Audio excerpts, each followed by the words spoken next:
आप सभी को मेरा प्यार भरा नमस्कार। पैडल अप के इस यूट्यूब चैनल पर आप सभी का स्वागत है। मैं उम्मीद करता हूँ आप सभी बढ़िया होंगे, बहुत ही बेहतरीन होंगे और आपकी तैयारी भी उतनी ही बेहतरीन होगी।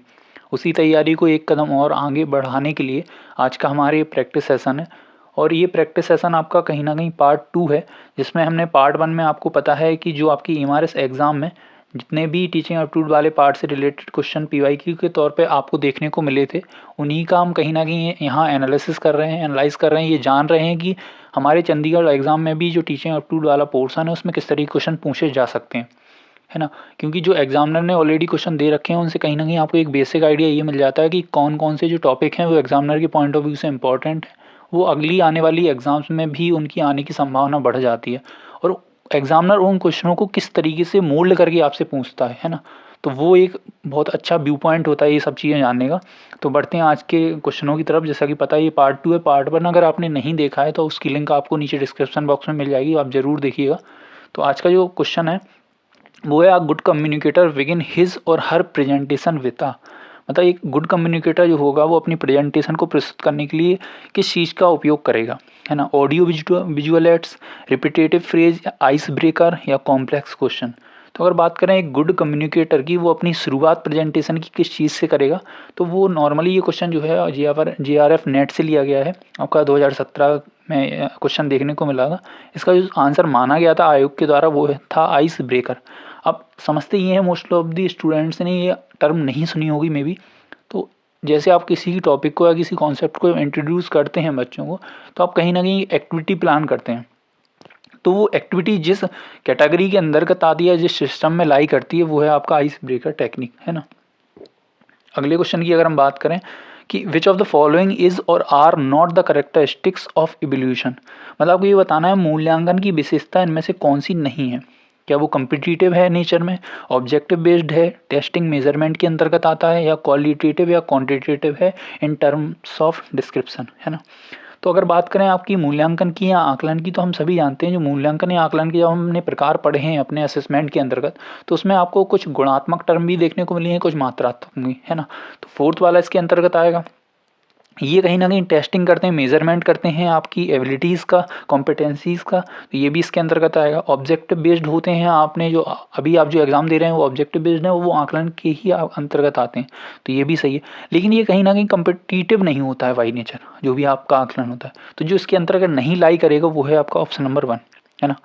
बढ़ते हैं अगले क्वेश्चन की ओर कि a student recites the poem just after teaching, it comes under which of the following level of teaching. मतलब एक बच्चा जो है वो पढ़ाने के तुरंत बाद जो कविता है उसको दोहराता है, रिसाइट करता है, तो ये किस शिक्षण स्तर के अंतर्गत आएगा। क्या वो रिफ्लेक्टिव है, प्राइमरी है, मेमोरी है, अंडरस्टैंडिंग है।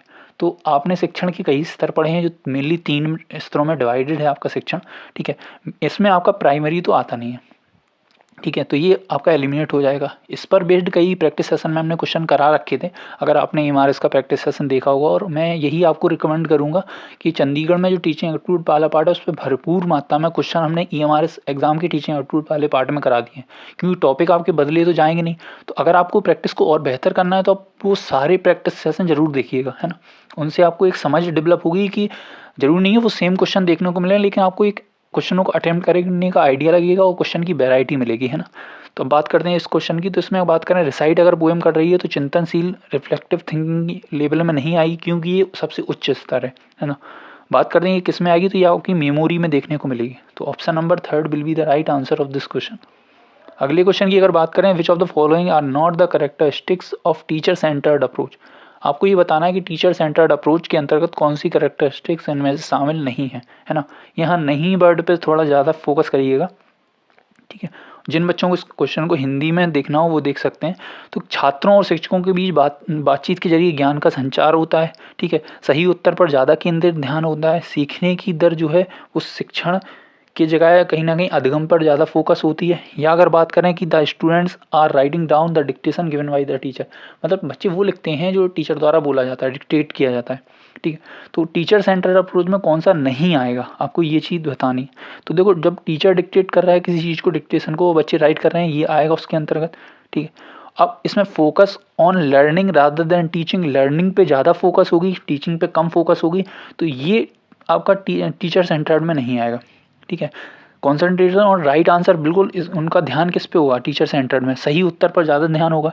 Knowledge is transmitted from the interaction of student and teacher, interaction आपको देखने को कम मिलेगी, ठीक है, इस बात का आपको ध्यान रखना है, क्योंकि टीचर सेंटर्ड में आपको इंटरेक्शन की जगह टीचर की पूरी अथॉरिटी टीचर के पास होती है, एज अ लीडर टीचर काम करेगा, है ना। और अगर हम नॉर्मल लैंग्वेज में गए तो टीचर अपनी चलाएगा। तो आपको बताना है कि टीचर सेंटर्ड अप्रोच में कौन सा नहीं है करेक्टरिस्टिक्स। तो टीचर सेंटर्ड का कौन कौन से हैं पहले उनको देख लेते हैं। 4 वाला टीचर सेंटर्ड में आएगा आपका, ठीक है। कॉन्सेंट्रेशन और राइट आंसर ये भी टीचर सेंटर्ड में आएगा आपका। अब बात करें इंटरेक्शन होता है बच्चे और टीचर का, तो ये नहीं आएगा। प्लस आपका फोकस और लर्निंग रादर देन टीचिंग, तो लर्निंग पे जब भी फोकस करेंगे वो या तो स्टूडेंट सेंटर्ड होगा या आपका लर्निंग सेंटर्ड होगा, तो ये भी नहीं आएगा। तो आपका फर्स्ट एंड थर्ड जो है वो आपका सही आंसर होगा। और इसमें जो आपका बनेगा, शायद ऑप्शन में थोड़ा सा मिसप्रिंट आपको देखने को मिलेगा, तो फर्स्ट एंड थर्ड आपका जो होगा वो सही आंसर होगा। अगले क्वेश्चन की बात करें, ठीक है, कि if any one of the students comes daily in the classroom without completing the homework you will, मतलब एक बच्चा ऐसा है आपकी क्लास में जो होमवर्क करके नहीं आता है प्रतिदिन कक्षा में, आप क्या करेंगे? इंसल्ट करेंगे उसकी, या रीज़न जानने का प्रयास करेंगे, कंप्लेन कर देंगे पेरेंट्स या टीचर से? तो mainly as a role of the teacher की बात करें कि क्या रोल होना चाहिए एक टीचर का, तो वो try to know the reason, वो कारण जानने की, कॉज जानने की कोशिश करेगा कि आखिर ऐसा कौन सा रीज़न है जिस वजह से बच्चा इस तरीके का बिहेवियर दिखा रहा है ना। अगला क्वेश्चन क्या कहता है, अ chart is a combination of, आपको ये बताना है कि चार्ट किस चीज़ों का संयोजन है, किस चीज़ों का संयुक्त रूप आप चार्ट को कह सकते हैं, है ना। लाइन डॉट्स एंड ग्राफिक्स का, ग्राफिक्स पिक्टोरियल एंड लाइंस का, graphical numerical and pictorial material का, या फिर ग्राफिकल्स न्यूमेरिकल्स एंड डॉट्स का। तो बात करें अगर आपकी रेखाओं की या बिंदु की, तो ये आपको ग्राफ में दिख जाते हैं। तो graph is a broad term rather than lines and dots. तो आपको ये देखना है कि जो लाइंस एंड डॉट्स में ग्राफ में अगर आ गई हैं तो मेनली हमारा टर्म होगा ग्राफिकल, फिर आपका न्यूमेरिकल भी आपको ग्राफ में देखने को मिल जाते हैं चार्ट में, और पिक्टोरियल। तो जो सही आंसर होगा वो होगा आपका थर्ड वन, ठीक है।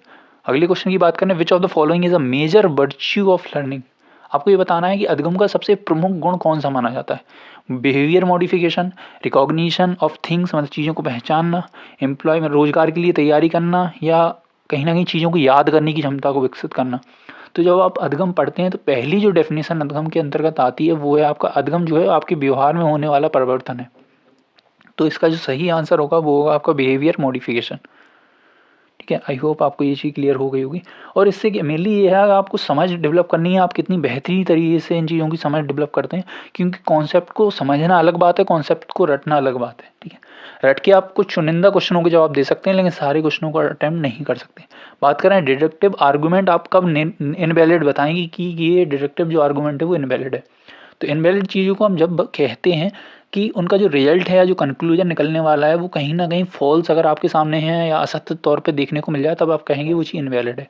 तो ऐसी सेम डिडक्टिव आर्गूमेंट के केस में है कि उसके जो प्रमाइसिस हैं वो ट्रू होंगे लेकिन उनका जो कंक्लूजन निकलने वाला है वो क्या होगा, फॉल्स होगा। तो it's premises all true but conclusion of false, ठीक है। तो इसका आंसर भी थर्ड वाला हमारा बनेगा।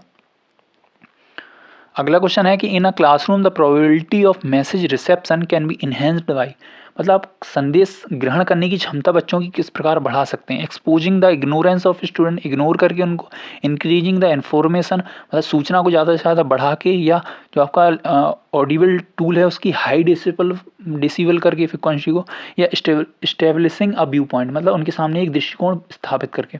तो अगर उनकी संवेदन या संदेश को ग्रहण करने की संभावना या क्षमता को आप बढ़ाना चाहते हैं तो बाकी रीजन ठीक है, आप उनको ज़रा ध्यान दीजिए, लेकिन मेनली अगर आप किसी टॉपिक को जब इंट्रोड्यूस करते हैं बच्चों के सामने, तो अगर आप उसके बारे में एक ब्रॉड पॉइंट ऑफ व्यू अगर बच्चों के सामने बना देंगे कि हम आज इस विषय में या इस इर्द गिर्द इसकी बात कर रहे हैं, तो उस पर्टिकुलर टॉपिक या उस पर्टिकुलर कॉन्सेप्ट्स को जानने की या उसकी ध्यान से सुनने की बच्चों की कहीं ना कहीं क्यूरियोसिटी जगेगी। तो वो ही इसके अंतर्गत आएगा जो कि है इस्टेब्लिशिंग अ व्यू पॉइंट, ठीक है।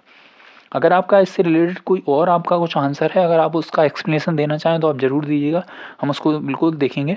कमेंट बॉक्स में आप लिख के भेज दीजिएगा। अगला क्वेश्चन है, विच of the following is not the characteristics of memory level of teaching, memory level of teaching के अंतर्गत कौन सा करेक्टरिस्टिक नहीं आता। तो अभी हमने एक क्वेश्चन किया था शिक्षण स्तर के बारे में, वही सेम क्वेश्चन आपका अलग तरीके से पूछा गया है कि कौन सा नहीं आएगा। तो मेमोरी की बात करें अगर, तो मेमोरी में आपका रिवाइजिंग मटेरियल आता है, ठीक है। ट्रेनिंग मेंटल डिसिप्लिन आता है टू गेट एक्यूरेट इन्फॉर्मेशन, मतलब फैक्चुअल बेस्ड इन्फॉर्मेशन आएगा, लेकिन जो नहीं आएगा वो है इंट्रिंसिक मोटिवेशन, ठीक है। तो ये थे आज के आपके टीचिंग एप्टीट्यूड वाले प्रैक्टिस सेशन के कुछ इंपॉर्टेंट क्वेश्चन जो पीवाईक्यू के तौर पे आपको देखने को मिले हैं आपके रिसेंट ईएमआरएस एग्जाम में। इसकी अभी फाइनल आंसर की नहीं आई है, तो हो सकता है कुछ एक ऑप्शन के जो आंसर हैं वो आपको इधर उधर देखने को मिले, बट हमारी ये कोशिश रहती है कि जितना हो सके सटीक आपके सामने लाया जाए, ताकि आपकी एक थिंकिंग इस तरीके की बिल्डअप हो कि आपको एक्चुअली में पता लगे कि एग्जाम में क्वेश्चनों को किस तरीके से अटैम्प्ट करना है या क्वेश्चन किस तरीके से पूछे जा सकते हैं। ठीक है, तो अभी और कुछ प्रैक्टिस सेशन आने बाकी हैं इस टॉपिक पे, तो उम्मीद करता हूँ कि आपने एंजॉय किया होगा। आपकी जो है थिंकिंग इस पर्टिकुलर सब्जेक्ट से लेकर थोड़ी और एनहेंस हुई होगी, थोड़ी और समझ बनी होगी। तो मिलते हैं अगले प्रैक्टिस सेशन के साथ। अगर आपने प्रीवियस नहीं देखा है तो आप ज़रूर देखिएगा। Till then take care, bye bye.